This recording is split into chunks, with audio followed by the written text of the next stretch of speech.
Pemirsa, setelah sepakat gencatan senjata dengan Iran, Israel kembali menggempur Gaza hingga mengakibatkan puluhan warga Gaza meninggal dunia. Ya, pertanyaannya mengapa Israel kembali gencar menyerang Gaza? Pembahasan selengkapnya telah bergabung bersama kami pengamat Timur Tengah Hasibullah Satrawi. Selamat pagi, Pak Hasibullah. Selamat pagi, Mas Ya. Jensen dan Mbak Mulia. Terima kasih telah bergabung bersama kami. Kalau bicara soal serangan Israel ke Gaza bukan hal yang baru lagi. Mereka beberapa kali juga melanggar kesepakatan gencatan senjata. Tapi pertanyaan saya lebih kepada begini, Mas Hasibullah. Trump itu minggu lalu itu bilang bahwa gencatan senjata akan terjadi antara Israel dan Hamas pekan depan. Begitu. Apa yang membuat Trump itu mengatakan atau membuat statement seperti itu pasca gencatan senjata yang dilakukan oleh Israel dan juga Iran. Adakah hubungannya dengan itu, Mas Hasibullah? Ya, terima kasih Mas Jensen. Selamat pagi Indonesia. Ini acara yang mestinya kita bawa dengan sangat positif, tapi perkembangan di Gaza justru sangat negatif. Jadi ada rasa yang agak tidak lurus di situ, Mas Johnson. Tapi kita akan coba sampaikan dengan sepositif mungkin. Kalau ditanya kenapa Trump bisa menyampaikan target gencatan senjata, menurut saya memang Trump terutama dengan keberhasilan gencatan senjata di antara Iran dengan Israel, Trump itu sangat mengerti dan menguasai kartu kunci yang mungkin dimiliki oleh Israel, terutama oleh Netanyahu.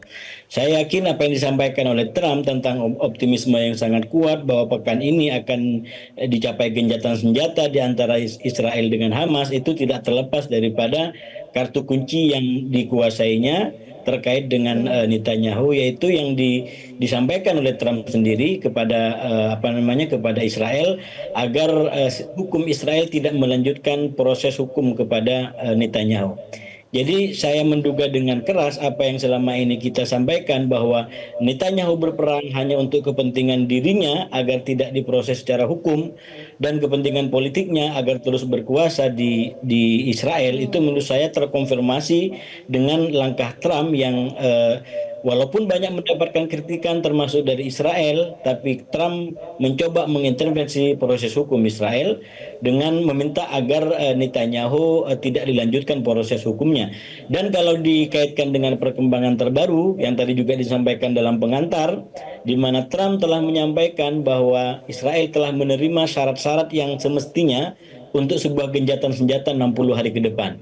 Nah, ini artinya apa? Kalau kita baca dari akhir pekan kemarin di mana Trump pertama kali menyampaikan gencatan senjata akan segera tercapai di Gaza, maka sebenarnya ada progres yang sangat nyata. Jadi per hari ini progresnya adalah Trump sendiri sudah mengumumkan bahwa Israel sudah menerima syarat-syarat untuk gencatan senjata 60 hari. Cuma memang tinggal sekarang berada di pihak Hamas. Apakah akan menerima yang disampaikan oleh Trump, Israel menerima ini, karena kita melihat Hamas sebenarnya menginginkan sebuah jaminan bahwa Israel tidak akan menyerang kembali dan Hamas tidak takut untuk melakukan sebuah transaksi total sekaligus, yaitu pelepasan sandera semua. Yang penting pihak Israel juga berkomitmen untuk tidak melakukan penyerangan kembali kepada Palestina. Nah, saya menduga dengan persetujuan Israel terhadap gencatan senjata 60 hari, artinya bahwa Israel sendiri belum mau menerima untuk komitmen tidak menyerang dan memerangi lagi Gaza atau Hamas. Tapi ini dijadikan kayak semacam langkah awal seperti gencatan senjata pada bulan Januari yang lalu, di mana gencatan senjata awal juga 60 hari dan diharapkan di sela-sela 60 hari itu bisa dilakukan proses lebih intensif untuk mencapai penghentian perang secara permanen. Kita akan tahan dulu, kita akan sama-sama mendengarkan kembali apa yang disampaikan dengan Trump, karena nampaknya akan ada pertemuan antara Trump juga dengan Netanyahu. Jadi Presiden Amerika Serikat Donald Trump nantinya akan menerima kunjungan Perdana Menteri Israel Benjamin Netanyahu minggu depan. Trump menyebut Israel telah mendapat pencapaian besar di Gaza dalam beberapa waktu terakhir. Prime Minister Netanyahu's visit next week. What are you hoping to get out of that? And do you think there'll be any progress? Well, it's going to be a very quick celebration. We had a great hit. There was a obliteration. Okay, now it turns out it wasn't an obliteration. You know, they demean CNN mostly and the New York Times, fake New York Times. They demean these great soldiers. They went over there 17 hours flying and they hit bullseye after bullseye after bullseye. It all blew up. Everybody saw it. Then they get back and CNN said, well, they did okay, but maybe it wasn't, let me tell you, it was beyond obliteration. Nobody can even get down there. The tunnels are busted. Everything fell into the well. It was a total and complete obliteration, and we should celebrate these heroes. And what I'm doing is I'm bringing them, Ron, we're bringing them to Florida or to the White House. I gave them their choice. I think they're going to take the White House. Probably. Ya, pemirsa, kita akan lanjutkan dialog bersama dengan pengamat Timur Tengah Pak Hasibuloh. Selamat pagi Pak Hasibuloh, kita lanjutkan dialognya. Kalau kita melihat tadi sudah ada pernyataan dari Trump akan menerima kunjungan dari Perdana Menteri Israel Benjamin Netanyahu.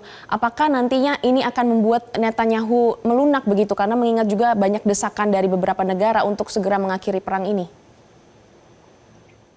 Saya melihat apa yang disampaikan oleh Trump atau permintaan Trump kepada pengadilan Israel untuk tidak melanjutkan proses hukum Netanyahu ini mendapatkan sikap yang cukup positif dari Netanyahu. Jadi biasanya Netanyahu selalu berkelit atau bahkan membangkang dalam tanda kutip hal-hal yang berkaitan dengan penghentian perang, karena Netanyahu sendiri sudah menyampaikan berkali-kali bahwa tujuan perangnya adalah salah satunya menghancurkan Hamas, membebaskan sandera, kemudian membebaskan Palestina dari terorisme dan lain sebagainya. Dan dunia juga tahu, kita semua tahu bahwa hal-hal itu belum tercapai sampai hari ini.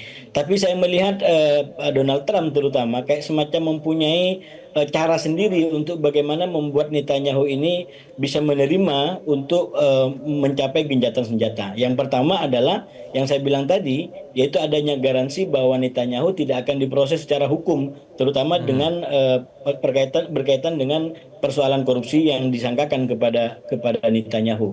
Dan yang kedua, nah ini saya baca juga di beberapa artikel di Timur Tengah, bukan tidak mungkin kalau intervensi hukum ini dikabulkan oleh Israel, maka kemudian akan meningkat kepada persoalan hukum yang lain. Kita tahu sekarang Netanyahu itu menjadi DPO dari ICC, dan sekali lagi ini yang menurut saya lebih berat daripada apa yang dihadapi di Israel. Kalau di Israel itu adalah pengadilan internalnya Israel sendiri, tapi ICC itu akan mempunyai dampak di level global yang lebih besar, terutama karena memang hampir semua negara, semua pihak sekarang meyakini bahwa yang terjadi di Gaza adalah sebuah genosida, pembersihan etnik yang itu berlanggar ketentuan-ketentuan hukum internasional. Dan mungkin juga Mas Johnson, Trump dengan berburu-buru untuk segera mencapai gencatan senjata ini agar Netanyahu tidak semakin berat persoalan hukumnya ke depan. Jadi ini cara Trump untuk menolong Netanyahu dari satu sisi, tapi juga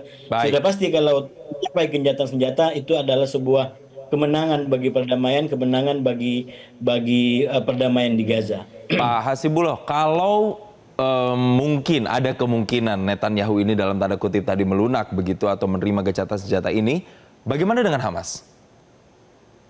Ya, saya rasa itu yang sekarang ditunggu, dan seperti disampaikan juga oleh Trump bahwa sekarang diharapkan Hamas bisa menerima itu, walaupun mungkin di Hamas akan menjadi tantangan, karena yang disampaikan sudah jelas ini adalah perdamaian 60 hari yang itu artinya masih berjenjang. Nah, mungkin ini akan menjadi win-win solution bahwa kalau 60 hari maka tidak akan disetujui dalam bentuk pelepasan sandera semua, karena Hamas menggunakan sandera untuk sebuah negosiasi, untuk sebuah perundingan dan mencapai kepentingannya. Dan kalau Israel menyampaikan baru menerima 60 hari gencatan senjata, maka artinya Hamas pasti berpikir setelah itu juga harus ada sesuatu yang bisa dijadikan alat negosiasi, dan itu adalah sandera sejauh ini yang digunakan oleh Hamas. Bantuannya itu ditepung.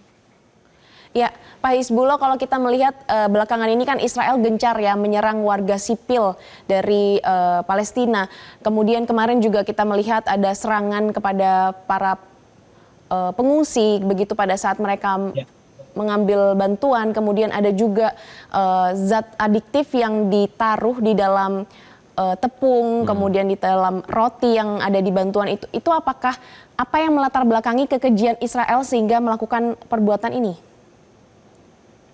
Saya terus terang mikir istilah yang pas untuk kejahatan seperti ini, tapi saya menggunakan untuk sementara istilah mungkin keputusasaan yang brutal. Jadi apa yang dilakukan oleh Israel ini mencerminkan keputusasaan untuk mencapai targetnya sendiri, yaitu tadi membebaskan sandera. Ini sampai sekarang bom-bom terus dilakukan karena kenyataannya sandera-sandera itu kayak hilang di Gaza, padahal Gaza sepertinya sudah dibikin hancur lebur seperti itu, tapi sandera Israel belum ditemukan seperti sekarang. Dan itulah yang menurut saya membuat Israel sendiri putus asa dan akhirnya melakukan berbagai macam cara yang melanggar berbagai macam ketentuan, sangat brutal, bahkan bantuan sendiri bahasanya dimiliterisasi, bantuan yang ada dipolitisasi sedemikian rupa, seakan-akan mereka bisa menggunakannya untuk bisa menemukan sandera. Dan sampai hari ini walaupun semakin banyak warga sipil yang meninggal gara-gara militerisasi bantuan yang dilakukan oleh Israel, maka sampai sekarang juga Israel belum menemukan dan mencapai tujuannya. Nah, inilah yang menurut saya akhirnya membuat pimpinan-pimpinan di Israel sendiri itu semakin kehilangan rasionalitas di dalam mengambil opsi-opsi katakanlah militer yang digunakan. Bahkan ada yang sampai mengatakan sudah nggak ada lagi target, dalam pengertian target-target mana lagi yang belum disasar untuk menemukan sandera itu, dan sandera itu tidak ditemukan sampai sekarang. Baik, karena tadi para pemimpin Israel sudah dikatakan sudah kehilangan rasionalitas, semoga kemudian upaya gencatan senjata antara Israel dan Hamas ini menjadi sebuah solusi yang rasional begitu dalam waktu dekat, kemudian bisa nantinya disepakati dan dilakukan. Terima kasih pengamat Timur Tengah Hasibullah Satrawi telah memberikan penerangannya bersama kami di Selamat Pagi Indonesia. Jelajahi cara baru mendapatkan informasi. Download Metro TV Extend sekarang.